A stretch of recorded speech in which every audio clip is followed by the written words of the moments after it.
Allow me to start by honoring the 91-year-long history of the American Hellenic Chamber of Commerce, an organization that I feel very familiar with, firstly because in many ways it symbolizes my lived experience, my career, but also because in my business career I have exhibited with the Chamber in the US Pavilion during the Posidonia exhibitions in the past.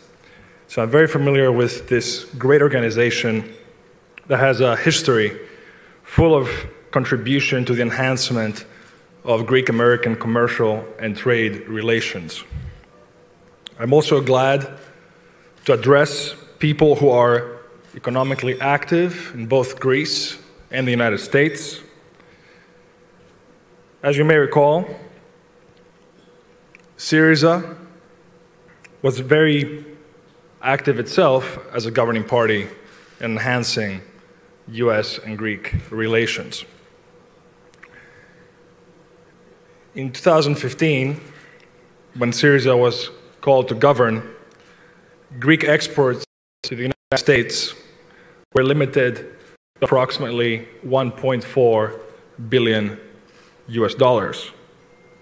3 years later, and despite the great deflationary pressures in the Greek economy, while our country was exiting a downward spiral of austerity,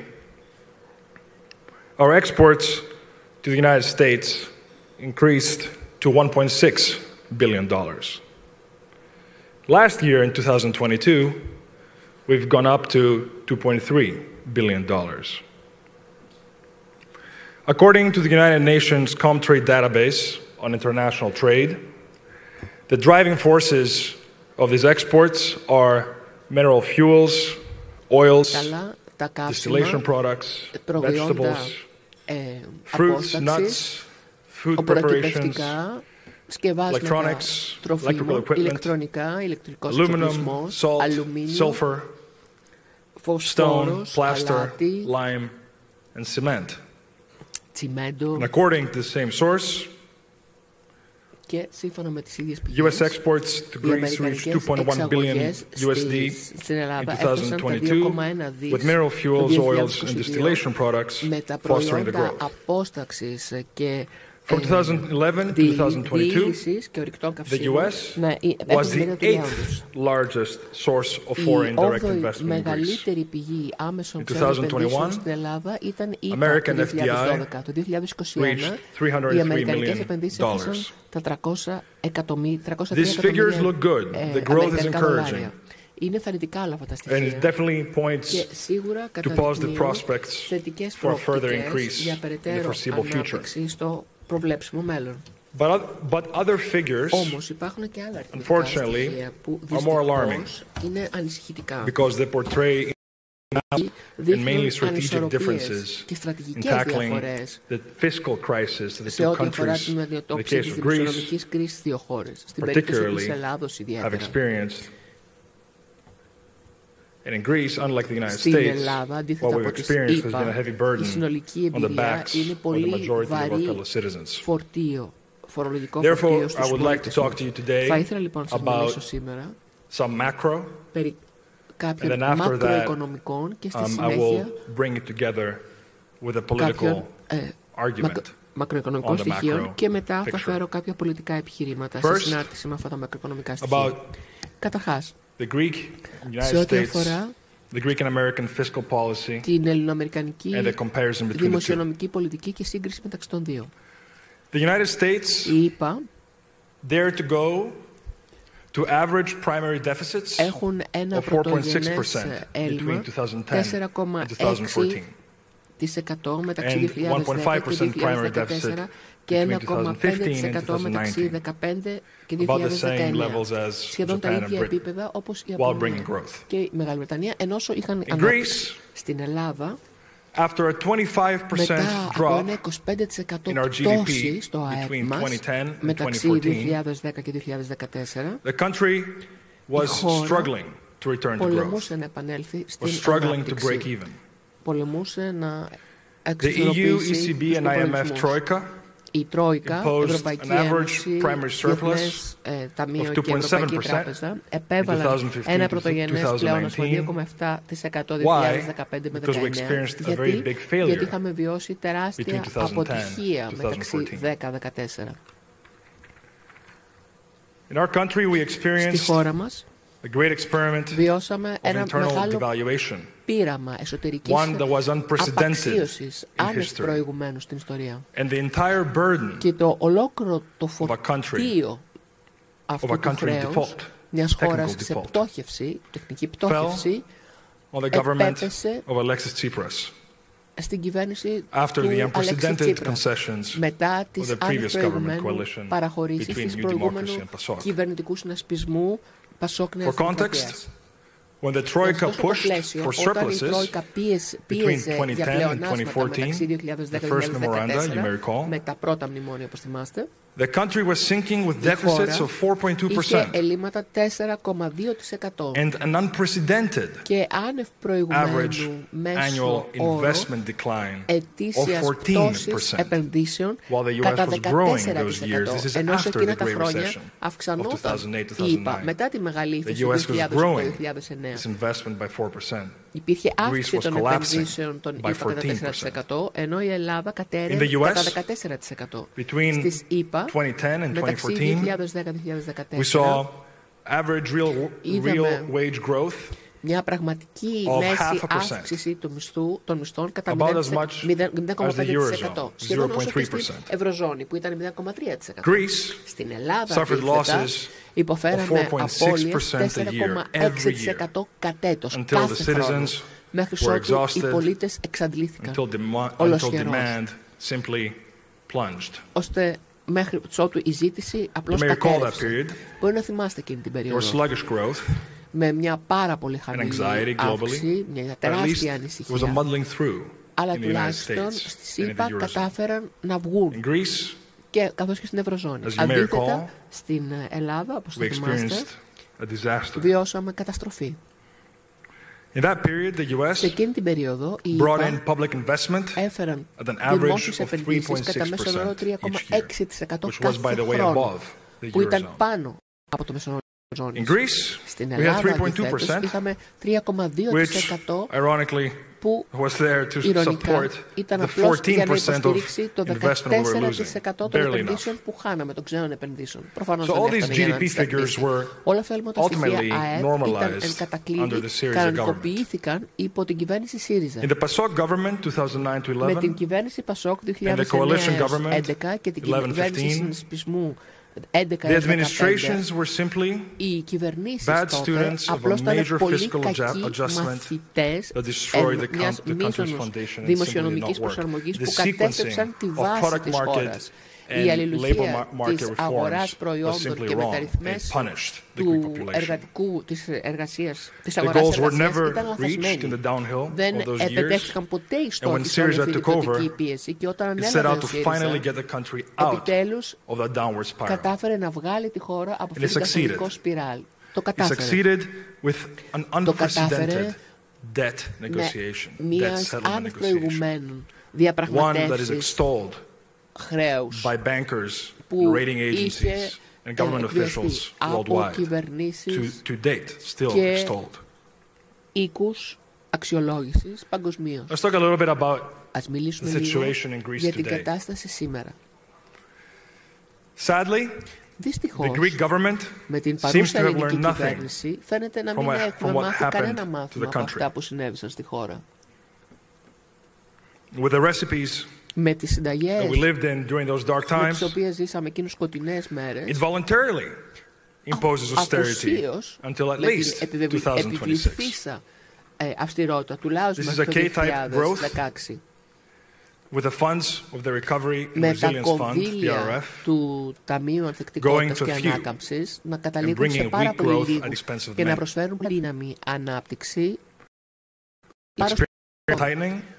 Βιώνουμε τις εποχές που ήδη επιφέρουν μεγαλύτερη φορολογία στο ΑΕΠ, με ρεκόρ 25 ετίας χωρίς καμία προοπτική μείωση της φορολογίας αυτής. Και είναι ενδιαφέρον γιατί το 2026 είναι στόχος. Γιατί αυτή είναι ο δημοσιονομικός στραγγαλισμός την επόμενη τριετία. Για ένα και μόνο λόγο. Ώστε για άλλη μια φορά να μπορούν να συνεχίσουν με τις επιδοτήσεις, με τα κουπόνια τροφίμων το 2027 που είναι χρονιά εκλογών.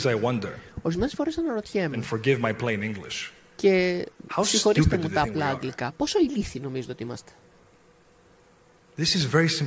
Είναι πάρα πολύ απλουστευτική συλλογιστική. Εκτελείστε τη σωστή δημοσιονομική πολιτική για τον λαό. Μην τους τιμωρείτε σήμερα για να τους δώσετε κουπόνια σε 3 χρόνια για να σας ξαναψηφίσουν. Η Ελλάδα συμφώνησε με το δεύτερο πιο αυστηρό δημοσιονομικό πλαίσιο της Ευρωπαϊκής Ένωσης, με ένα πλεόνασμα που προβλέπεται να είναι 7,5% του ΑΕΠ από το 2021 μέχρι το 2026. Πολύ αυστηρά κράτη όπως η Γερμανία και οι κάτω χώρες, καθώς και η ισχυρή Γαλλία, που ηρίστον παράγω υπερψήφισαν μια εκεχηρία για τον Παλαιστινιακό λαό, αντίθετα από τη χώρα μας. Ας το σημειώσουμε και αυτό. Αυτά τα έθνη λοιπόν δεσμεύθηκαν να ελαφρύνουν τους στόχους, γιατί όλες αυτές οι χώρες βλέπουν άνοδο του επίπεδου του κόστου ζωής. Η Γαλλία με ένα χρέος 111% του ΑΕΠ πετυχαίνει πολύ καλύτερο πακέτο δημοσιονομικών στόχων με ένα πρωτογενές έλλειμμα 3% και ένα προβλεπόμενο τα επόμενα 3 χρόνια 1,6%. Και η Ισπανία με αντίστοιχο επίπεδο χρέους με πρωτογενές έλλειμμα 1,5% για φέτος που θα ανέλθει, ουσιαστικά θα μηδενιστεί το 2025. Η κυρία Μελώνη στην Ιταλία, friend and political companion of Mr. Mitsotakis, και συνοδοιπόρος, has retreated from what she had announced before the election and is setting austerity targets with a final primary surplus of 2% all the way out in 2026. 2% μέχρι το 2026. We will never really know about the country's demands, sadly, our country's demands, τις απαιτήσεις των χωρών μας και δι' της χώρας μας σε ό,τι αφορά την μεταρρύθμιση στα πλαίσια του RRF. Κατ' εμέ, είμαστε η χώρα με το υψηλότερο έλλειμμα και την πιο ανεμική ανάπτυξη στην Ευρώπη. Είμαστε 14η σε ό,τι αφορά την πραγματική ανάπτυξη του ΑΕΠ τα τελευταία τριετία, δηλαδή 2019-2022. Εμείς είμαστε στη χώρα που χρειαζόμαστε την μεγαλύτερη χαλάρωση του Συμφώνου Σταθερότητας. Η κυβέρνηση μας όμως δεν διαπραγματεύεται και δεν ζητά. Δεν διεκδικεί τα δικαιώματά μας. Η πρόταση του Ευρωπαϊκού Μηχανισμού Σταθερότητας είναι εξαιρετικά στενόχωρη και ήταν ευνοϊκή της μείωσης των στόχων με ένα ετήσιο πρωτογενές πλεόνασμα 1/20 από το υπόλοιπο του χρέους. Η πρόταση από την Ευρώπη ήταν να μειωθεί το χρέος μας κατά 10% σε περίοδο 15 ετών. Αυτό συνεπάγεται 2,4 δις ευρώ κατ' έτος, δηλαδή 1 με 1,5% ΑΕΠ σε πρωτογενές πλεόνασμα. Σε ματευτικό χαρτί. Ας μιλήσουμε λίγο για τις τρέχοντες λογαριασμούς. Εισαγωγές-εξαγωγές. Είμαστε σε μια χώρα που βασίζεται πάρα πολύ, το 1/5 της οικονομίας της βασίζεται στον τουρισμό. Μπορεί όσο εκ τούτου να εικάσετε ότι η Ελλάδα θα πρέπει να είναι πραγματικά ένας πολύ ισχυρός οίκος σε ό,τι αφορά τους τρέχοντες λογαριασμούς. Με βάση τον τουρισμό. The 2015-2019 μέσος όρος για την Ελλάδα είχαμε ένα έλλειμμα and the current account deficit in the US at the same time was 2.3%, similar. 2,3. Παρεμφέρεται. Το 2022 our difference η διαφορά μας went to 7 points ανέβηκε σε 7 μονάδες with the US. με τις ΗΠΑ. We ended up recording Εμείς καταγράψαμε a current account deficit of 11%, 10.6% of GDP to be precise, 11% while the US had ενώ οι ΗΠΑ 3.8% είχαν of a current 3,8%. account deficit. It's a drastic difference. Δηλαδή πραγματικά δραματική διαφορά μεταξύ των δύο χωρών. This is a unique Αυτό productive compass deficit in Europe. είναι ένα μοναδικό In a country that reached έλλειμμα στην Ευρώπη, σε μια χώρα που έφτασε 20% εμπορικό έλλειμμα ως κομμάτι του ΑΕΠ της, που ήταν ένα ρεκόρ 20 ετίας. Όλα αυτά μόνο πέρσι. Θα μπορούσατε να πείτε ότι αυτό οφείλεται στις πολύ ψηλές τιμές καυσίμων. You'll be wrong again. Πάλι λάθος τα κάνετε όμως. The non-oil, excluding oil, trade εξαιρώντας τα πετρελαιοειδή, το ισοζύγιο έφτασε έλλειμμα 13,3% το 2022, που ήταν πραγματικά ρεκόρ, εξαιρώντας τα πετρελαιοειδή. Φτάσαμε λοιπόν ρεκόρ εμπορικού ελλείμματος που δεν είχαμε φτάσει το 2008. Τι είχε συμβεί λοιπόν? Ποια είναι η διαρθρωτική διαφορά? Simply put, να το πούμε απλά. Mr. Mitsotakis' Ο Greece κύριος Μητσοτάκης, η Ελλάδα του κύριου Μητσοτάκη εισάγει ό,τι καταναλώνει και δεν παράγει αρκετά. Όλα αυτά τα χρήματα, όλος αυτός ο πακτολός με την χαλάρωση του Συμφώνου Σταθερότητας λόγω της πανδημίας έχει πέσει σιωπηρά σε ένα απίθμενο βαρέλι. Μπορεί να κέρδισε τις εκλογές, αλλά δεν αλλάζει την πραγματικότητα. Και το αποτέλεσμα μπορούμε να το δούμε στις εκτιμήσεις της Ευρωπαϊκής Επιτροπής. Ότι το 2025 η Ελλάδα θα έχει 7 και 6% έλλειμμα των τροχικών συναλλαγών, ενώ η Ευρώπη συνόλο θα έχει πλεόνασμα 2%. Άλλη μια φορά λοιπόν βλέπουμε ότι η μεταποιητική μας μηχανή, οι εξαγωγές μας, παρά τον τουρισμό, είναι πίσω και σέρνεται. Και αυτό είναι κομμάτι της ευρύτερης εικόνας. Είναι κομμάτι της απόκλησης μας από την Ευρώπη, παρά τους στόχους μας για σύγκληση. Ας μιλήσουμε λίγο λοιπόν για την σύγκληση αυτή. Έχουμε πάρα πολύ μακρύ δρόμο να διανύσουμε. Υπό την κυβέρνηση Μητσοτάκη η χώρα οπισθοδρόμησε. Λέμε σύγκληση παντού. Αυτό είναι το σλόγγαν. Με όλα τα κρίσιμα αριθμητικά στοιχεία που θα ενεργοποιήσουν τις εργατικές τάξεις, την ευρεία κοινωνική πλειοψηφία. Σύγκληση παντού με την Ευρώπη μεσοπρόθεσμα. Η Ελλάδα υπολείπεται σε ό,τι αφορά την ανάπτυξη, σε ό,τι αφορά τις επενδύσεις, είναι τελευταία στην Ευρωπαϊκή Ένωση σε ό,τι αφορά επενδύσεις ως ποσοστό του ΑΕΠ. Κυριολεκτικά είμαστε τελευταίοι σε ό,τι αφορά τις επενδύσεις. Με 13,7% ποσοστό του ΑΕΠ, η απόκληση είναι περίπου 9% σε σχέση με την υπόλοιπη Ευρωπαϊκή Ένωση. Είμαστε πίσω κατά 18 δις ευρώ. Η Ελλάδα είναι τελευταία με 7,4% ΑΕΠ, ενώ στην Ευρωπαϊκή Ένωση είναι 14% σε ό,τι αφορά τις ιδιωτικές επενδύσεις.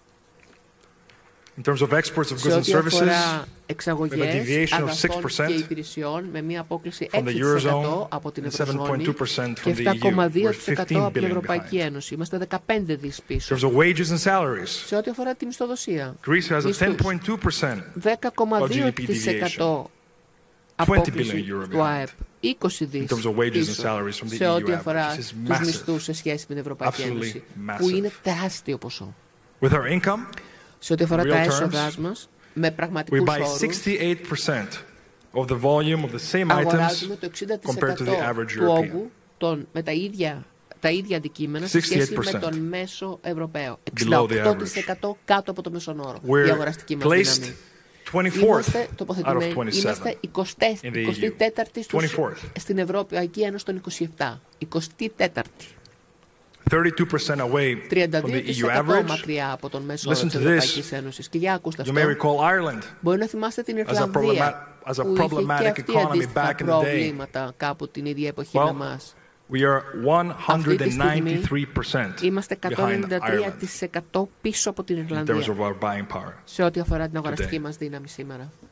193%. As if this were not enough, Και αν δεν our έφταναν όλα country αυτά, η χώρα μας is third είναι in the τρίτη European Union στην Ευρωπαϊκή Ένωση in the rate of στο workplace ρυθμό bullying, bullying the so-called στον χώρο mobbing. εργασίας. This is Κακοποίηση και the type of εκφοβισμού workplace στον χώρο environment that εργασίας. damages Τέτοιου είδους the personality, περιβάλλον the dignity, εργασίας or physical or mental πλήττει integrity of employees, την αξιοπρέπεια endangers και their την work or φυσική disrupts πνευματική ακεραιότητα their των working εργαζομένων και διαλύει το So think εργασιακό about it. περιβάλλον. Για σκεφτείτε το. low wages, Χαμηλή μισθή terrible working environment. και ικτρό εργασιακό περιβάλλον. These are facts. Αυτά This είναι is not a series γεγονότα. opposition. Δεν είναι μια σειρά This is European θέσεων. Union Είναι facts. στοιχεία της Ευρωπαϊκής Ένωσης. In the figures Και of the τα general αριθμητικά government, στοιχεία της γενικής health expenditure. κυβέρνησης We have a έχουν negative deviation of 1.5% of GDP. μια We're αρνητική at απόκλιση 6.7% versus 1,5% ΑΕΠ. 8.2% for the Eurozone. Έναντι 6,7% We're 3 και billion euro 8,2% της behind in Ευρωζώνης. terms of Είμαστε healthcare. 3 δις πίσω σε ό,τι αφορά το τομέα υγείας. We're 0.7% of GDP behind versus the EU. 1.25, 1.25 billion is needed for convergence. 1,25 δις χρειάζονται για Family and σύγκληση. child expenditure. Τώρα θα πάνε στην We're οικογένεια almost και στο 1% παιδί. behind Είμαστε σχεδόν from the 1% EU. πίσω από την 1.6 Ευρωπαϊκή billion Ένωση. needed 1,6 for δις convergence. χρειάζονται για σύγκληση. Expenditure on sickness and Δαπάνες disability. για ασθένεια και 1.3% of αναπηρία. GDP. 1,3% from του the ΑΕΠ EU πίσω average. από το μέσο 2.7 της billion Ευρωπαϊκής needed Ένωσης. for convergence. 2,7 δις απαιτούνται Greece για is at the σύγκληση. absolute Η bottom Ελλάδα είναι στο of the EU in terms of housing όλων policy. σε ό,τι αφορά στεγαστική It πολιτική allocates στην Ευρωπαϊκή much Ένωση. less than Διαθέτει 1% of πολύ λιγότερα από GDP for this 1% purpose, του ΑΕΠ για το στόχο αυτό. while Austria, Denmark, Ενώ η Germany Αυστρία, η allocate Δανία, η 2% of Γερμανία GDP, διαθέτουν 2% του ΑΕΠ. Italy, για Belgium, the στέγαση. Netherlands and Ireland Ιταλία, 1% Βέλγιο, Ιρλανδία GDP. 1% του ΑΕΠ. You may not know this, Μπορεί να μην το but ξέρετε, Greece αλλά η is Ελλάδα one of the few είναι μία EU από τις countries λίγες χώρες της that Ευρωπαϊκής does not even have Ένωσης social housing. που δεν έχει καν κοινωνική στέγαση. Disposable income. Διαθέσιμο We're εισόδημα. behind by Είμαστε πίσω 2.1% κατά of GDP 2,1% του compared to ΑΕΠ the EU σε σχέση average. με τον ευρωπαϊκό μεσόωρο. Surcharges. We have 1.5% of GDP more value-added Επιβαρύνσεις. tax Έχουμε than the EU περισσότερο average φόρο and 1.7% more than the Eurozone. επιφόρτιση, 2,5% And of σε course, σχέση με την when it comes to Ευρώπη. taxes on capital, Και σε ό,τι αφορά φορολογία we're του κεφαλαίου, 0.1% είμαστε GDP, 0,1% which του is ΑΕΠ, 1/3 το οποίο είναι το of the burden τρίτον του of the φορολογικού rest φορτίου of the Eurozone. σε σχέση με το υπόλοιπο της So again, Ευρωζώνης. Οπότε και taxes on πάλι, capital, βλέπετε, we're φορολογία 3 times κεφαλαίου, as easy είμαστε on that. 3 φορές ευκολότεροι και Value-added φθηνότεροι tax, σε αυτό. Φόρους we're προστιθέμενης 1.5% αξίας GDP όμως more είμαστε than the 1,5% EU πάνω average. από το μέσο And όρο then της all the Ευρωπαϊκής other Ένωσης. social metrics Και όταν όλα we're way τα άλλοι behind. οι κοινωνικοί δείκτες είμαστε πολύ πιο Is πίσω. this a success story? Αυτό είναι ιστορία επιτυχίας? Based on what facts Επί τη βάση ποιων is this a γεγονότων success story? είναι αυτό ιστορία επιτυχίας? It's not. Δεν είναι. The Greek people know it. Ο And ελληνικός the λαός το opposition parties, and γνωρίζει. especially Και the main ιδιαίτερα opposition party, SYRIZA, το κόμμα της has a αξιωματικής huge πολιτικής, obligation ο to ΣΥΡΙΖΑ, έχει society τεράστια υποχρέωση έναντι της to κοινωνίας communicate an να alternative, επικοινωνήσει realistic, μια ρεαλιστική economic and social εναλλακτική, proposal, μια so that οικονομική this και convergence can be κοινωνική real and πρόταση, lasting. ώστε αυτή η σύγκληση να είναι πραγματική και διαρκεία. Why do I make so many comparisons Γιατί κάνω between τόσες Greece συγκρίσεις and the United μεταξύ States? Ελλάδος και ΗΠΑ? Is to demonstrate, Για να in the language καταδείξω of numbers, με τη γλώσσα των the αριθμών catastrophic national and social consequences τις of καταστροφικές the harsh, εθνικές και restrictive οικονομικές austerity policies συνέπειες implemented της πολύ αυστηρής by the δημοσιονομικής conservative πολιτικής governments που έχει in Greece and εφαρμόσει Europe, η συντηρητική κυβέρνηση, οι as συντηρητικές opposed κυβερνήσεις στην Ελλάδα και την to the Ευρώπη, expansionary σε fiscal αντιδιαστολή με policies τις that were επεκτατικές so δημοσιονομικές implemented by the Biden πολιτικές που administration εφαρμόστηκαν από as a recipe την for a way διακυβέρνηση out of the Biden crisis ως μια with συνταγή growth για την έξοδο igniting από την prospects. κρίση με ανάπτυξη η οποία Some πυροδότησε ill-intended και νέες προοπτικές. people Κάποιοι κακοπροαίρετοι deliberately misunderstand or even distort my references ή to the στρεβλώνουν US τις Democratic αναφορές Party. μου στο Αμερικανικό Δημοκρατικό Perhaps Κόμμα.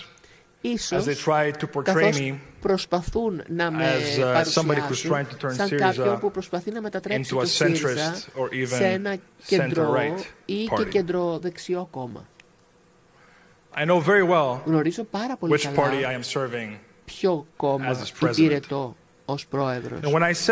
Και όταν λέω ότι το υπόδειγμα του Αμερικανικού κόμματος των Δημοκρατικών είναι ένα κόμμα το οποίο προσφέρει καλά παραδείγματα για μας, εννοώ ότι είναι ένα κόμμα που είναι ένα μεγάλο πλουραλιστικό κόμμα και μπορεί να μας βοηθήσει ως μοντέλο να αναπτυχθούμε, να κρατήσουμε κυβερνητική την αριστερά, όπου δυνάμεις ανανεωτικές και αριστερές θα συμμετέχουν ένεργα μαζί με το προοδευτικό κέντρο και πρέπει να διασφαλίσουμε ότι αυτή η αναπνοή συναπευθής θα συνεχίσει να υφίσταται και να ανοίγει χώρο για τη συνεργασία όλων αυτών των δυνάμεων για να παράξουν μια παραγωγική σύνθεση προοδευτικής, αποτελεσματικής διακυβέρνησης για τη χώρα μας.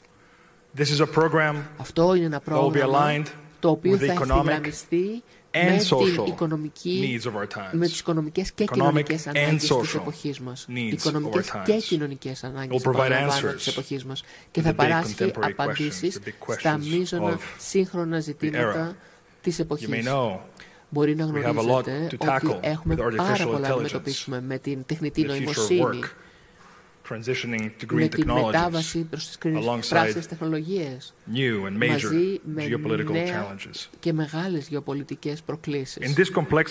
Σε αυτή την πολύπλοκη αποστολή λοιπόν, που έχουμε ενώπιόν μας, ως το κόμμα της Ενωτικής Αντιπολίτευσης, εξετάζουμε και πολύ σημαντικές προοδευτικές πολιτικές, οι οποίες έχουν νομοθετηθεί στην δημοκρατική κυβέρνηση κατόπιν πίεσης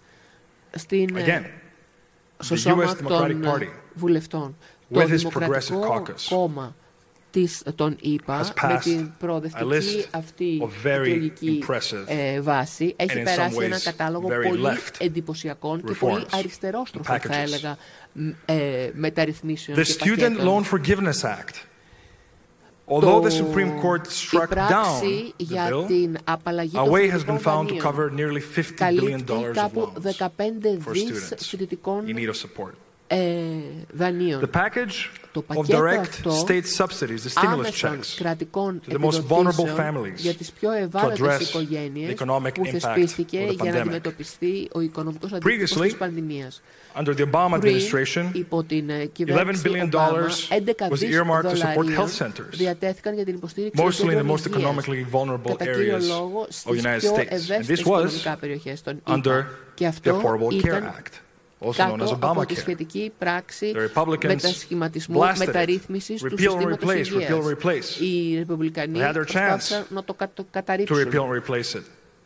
They had nothing to replace it with. Αλλά δεν έχουν τι να αντικαταστήσουν.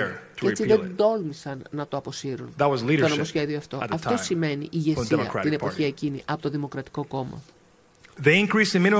Η αύξηση των μέσων μισθών σε $15 την ώρα των μέσων ημερομισθών. Ακόμα και η Amazon αναγκάστηκε να αποδεχθεί αυτή την αύξηση.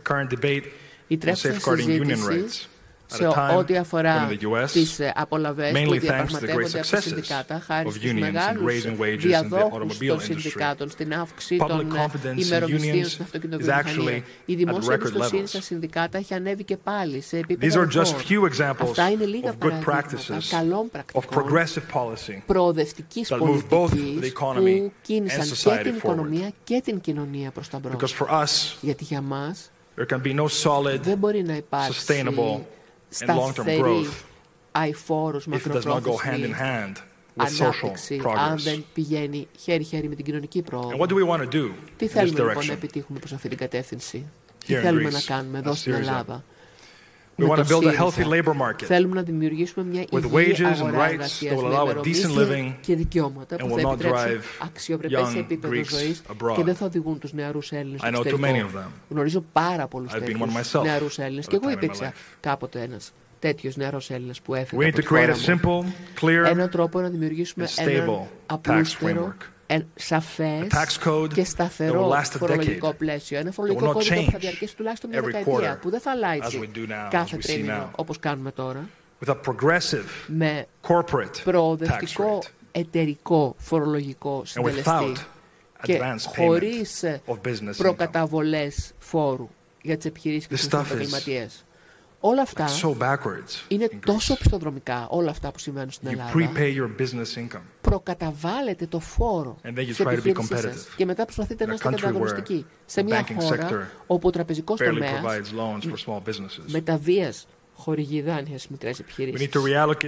Πρέπει να επαναδιαθέσουμε τους πόρους του RRF στις μικρομεσαίες επιχειρήσεις. Αυτές είναι η ραχοκοκαλιά της ελληνικής οικονομίας.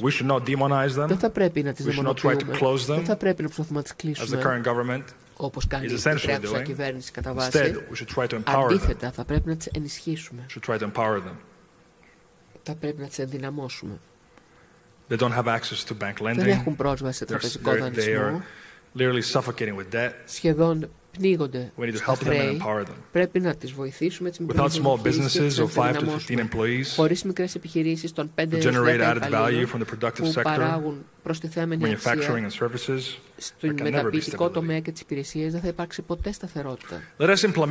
Ας εφαρμόσουμε λοιπόν ένα δίκαιο και συμπεριληπτικό σχέδιο πράσινης μετάβασης που δεν θα αφήσει πίσω χιλιάδες αβοήθητων ανέργων. Μπορούμε να κάνουμε και τα δύο. Ας σχεδιάσουμε ένα πολύ μεγάλο, ευρύτατο πρόγραμμα για τα τεράστια κοινωνικά προβλήματα, ιδιαίτερα τη στέγαση, για αναξάρτητη κατοικία και την χειραφέτηση των νεαρών ανθρώπων, ώστε και οι δημογραφικοί δείκτες σταδιακά να βελτιωθούν.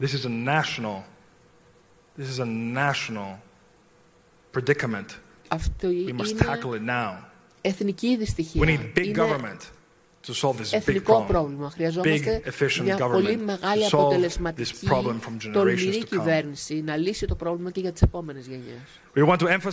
Πρέπει να τονίσουμε και να ζητήσουμε επαρκή χρηματοδότηση για την εξωστρεφή χαρακτήρα της εκπαίδευσης και της επιστημονικής έρευνας. Θέλουμε να προσελκύσουμε άμεσες ξένες επενδύσεις που θα δώσουν επιστημονική αξία στην εθνική οικονομία και δεν θα περιορίζονται στην εισαγωγή προϊόντων. Και επίσης, οι άμεσες ξένες επενδύσεις που δεν θα είναι απλώς μόνο στο real estate, στην αγορά ακινήτων. Καλή και αυτή η ανάπτυξη, αλλά είναι πάρα πολύ προσωρινή. Χρειαζόμαστε πραγματικές άμεσες ξένες επενδύσεις στη χώρα μας. Παραγωγικές. Πρέπει να αποκαταστήσουμε το κράτος δικαίου και να διασφαλίσουμε την σωστή λειτουργία του κράτους με ένα διαφανή τρόπο, τονίζοντας την πραγματική ψηφιοποίηση των υπηρεσιών και όχι απλώς τη δημιουργία επιπρόσθετης ψηφιακής γραφειοκρατίας. Γνωρίζετε ότι είμαστε στην τελευταία θέση στην Ευρωπαϊκή Ένωση σε ό,τι αφορά το δικαιικό μας σύστημα. Είναι ένας από τους τρεις κύριους παράγοντες για τους οποίους οι ξένοι επενδυτές είναι απρόθυμοι. Είναι αυτό το πρώτο που εξετάζουν για να επενδύσουν. 4,5 χρόνια μετά, την κυβέρνηση Μητσοτάκη σχεδόν δεν έχει γίνει τίποτα για να λειτουργήσει σωστά το δικαιικό μας σύστημα. Εξακολουθεί να λέει ότι έχουμε πολύ μεγάλη πορεία να κάνουμε και ότι κάνουμε μεταρρυθμίσεις. Ναι, αλλά πολύ λυπάμαι. Ο τρόπος με τον οποίο αντιμετώπισαν την ανεξάρτητη αρχή σε ό,τι αφορά τα προσωπικά δεδομένα, τις επικοινωνίες, καταδεικνύει ακριβώς το αντίθετο σε ό,τι αφορά τις προθέσεις τους. Εστέ σίγουροι ότι οι ηγέτες, οι επιχειρηματικοί ηγέτες της ΕΠΑ έχουν απόλυτη επίγνωση των θεμάτων κράτους δικαίου, ακόμα και στο ανώτατο επίπεδο των δικαστηρίων. Δεν θα δώσουν έτσι απλά τις επενδύσεις τους αν δεν δουν ουσιαστική βελτίωση του δικαστικού συστήματος στην Ελλάδα. Πρέπει να ακολουθήσουμε μια ενεργή, πολυδιάστατη πολιτική εξωτερικών, geopolitical position, building bridges with East and West to attract bilateral and multilateral win-win partnerships in the Balkans and the southeastern Mediterranean. All of this is the basic philosophy on which we will structure our party's new strategy, and it will be a very groundbreaking program for the progressive governance of our country. Progressive governance προοδευτική διακυβέρνηση με διαφάνεια και αποτελεσματικότητα. And in this course, we're looking for και σε allies αυτή and την πορεία companions αναζητούμε among the brightest minds συμμάχους of και Greece, συντρόφους από to τα πιο those ανοιχτά μυαλά who της foster Ελλάδος, pioneering ideas εκείνους for the common οι good, οποίοι προωθούν καινοτόμες ιδέες για to το those κοινό who want to see καλό, their country move εκείνους forward, που θέλουν να δουν τη χώρα change να for the προοδεύει, να αλλάξει προς το These καλύτερο. people and these Οι άνθρωποι minds, αυτοί, αυτά τα φωτεινά wherever they μυαλά, live today around the οπουδήποτε world, και αν ζουν σήμερα στον are the κόσμο, future. είναι το They μέλλον. are the explosive catalyst είναι for the transformation ο of Greece. εκρηκτικός καταλύτης για το So that Greece μετασχηματισμό can της become a Ελλάδος, country worth ώστε η living, Ελλάδα να γίνει educating, μια χώρα working, που doing αξίζει business, κάποιος innovating, να ζει, raising να your children. καινοτομεί, να κάνει stand before οικογένεια, you, να μεγαλώνει τα παιδιά του. Pledging Βρίσκομαι exactly that ενώπιον for σας, Greece. κάνοντας This is what I ακριβώς have dubbed the αυτό, Greek ακριβώς dream. ζητώντας αυτός και υποσχόμενος We αυτό για deserve την to have Ελλάδα. one. Αυτό We can εννοώ όταν have λέω one. ελληνικό That's the όνειρο. one that I'm fighting Το for αξίζουμε and that I και will μπορούμε να continue το to fight έχουμε. for. Γι' αυτό παλεύω και θα συνεχίσω να Dear παλεύω. friends, Αγαπητοί ladies φίλοι, and gentlemen, κυρίες και κύριοι, I'll end my speech and thank you for your patience. σας ευχαριστώ πάρα πολύ για την υπομονή With a small σας. reference Ολοκληρώνω την ομιλία μου με μια σύντομη my own αναφορά experience in στην the δική Greek μου προσωπική diaspora εμπειρία στην ελληνική in the United διασπορά States. στις ΗΠΑ. When I decided to Όταν run for the αποφάσισα presidency of Syriza, να βάλω υποψηφιότητα για την προεδρία I του was ΣΥΡΙΖΑ, criticized. επικρίθηκα I κατά was κόρον. criticized by many Επικρίθηκα από πάρα πολλούς, precisely because ακριβώς επειδή I came from προέρχομαι the Greek diaspora, από την from ελληνική the διασπορά, expat community, από without την previous political experience here in Greece, κοινότητα των expat, and χωρίς without even speaking προηγούμενη perfect Greek. εμπειρία στα πολιτικά I was πράγματα της judged Ελλάδος for και my χωρίς να origins, μιλώ και τέλεια ελληνικά. for my professional career, and Κρίθηκα for my για την intentions. πηγή μου, για τις προθέσεις μου, I was για την judged by επαγγελματική people μου who σταδιοδρομία. frankly know almost nothing Με about the επέκριναν Greek άνθρωποι που diaspora. σχεδόν δεν γνωρίζουν τίποτα για την ελληνική ομογένεια, για People την ελληνική διασπορά. who lump Ανθρώπους οι all οποίοι expatriate Greeks, and especially expatriates from the US, as αποκλείουν όλους backward thinking and τους της extreme ελληνικής conservative διασποράς people. και δι της αμερικανικής I ομογένειας know, ως and you εξαιρετικά know, that is not the οξυδρομικούς case. και συντηρητικούς. Εγώ γνωρίζω και το ξέρετε The και εσείς, love δεν ισχύει that κάτι expats τέτοιο. and Η αγάπη diaspora που have έχει for η their homeland ομογένεια για την is neither γενέτειρα, για την conservatism μητέρα nor Ελίδα, regression. δεν είναι ούτε οξυδρομική, It hides ούτε within it συντηρητική. an unquenchable need Έχει for εντός reconnection, της μια αδίψαστη and above all, an unquenchable ανάγκη thirst, για interest, and επανένωση anxiety και πολύ for a μεγάλο prosperous ενδιαφέρον future και for αγωνία this για country. ένα ευημερών μέλλον για τη χώρα αυτή. A prosperous future for their Ένα homeland, ευημερών even μέλλον if they για την live γενέτειρά τους thousands of ακόμα miles και αν away. ζουν χιλιάδες μίλια μακριά. I have known this community since I Γνώρισα was πολύ 14 καλά years την old. κοινότητα αυτή, την ομογένεια, από τα And with this 14 diaspora, μου. Και με αυτή τη διασπορά, την ελληνική With this ομογένεια, diaspora, I want to be constantly in communication θέλω να from είμαι now σε on, συνεχή επικοινωνία από εδώ because και πέρα, together we διότι can ensure the μαζί common good of μπορούμε να Greeks. διασφαλίσουμε το κοινό καλό των Ελλήνων. You here, Εσείς εδώ, you are the voice εσείς in είστε the η United φωνή States. You're our voice. At the same στις time, ΗΠΑ.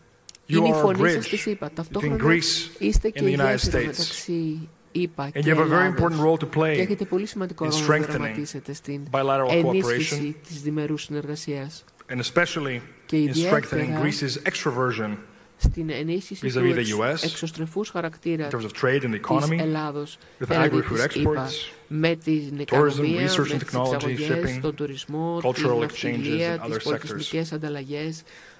to refer Για to να current αναφερθώ affairs, μόνο σε λίγα. Σε we ό,τι αφορά need τα the voice of the τρέχοντα, diaspora χρειαζόμαστε as a την lever of φωνή της pressure ομογενείας, for the return, σαν ένα μοχλό πίεσης finally, για την of the stolen επιστροφή Parthenon επιτέλους sculptures των in their home.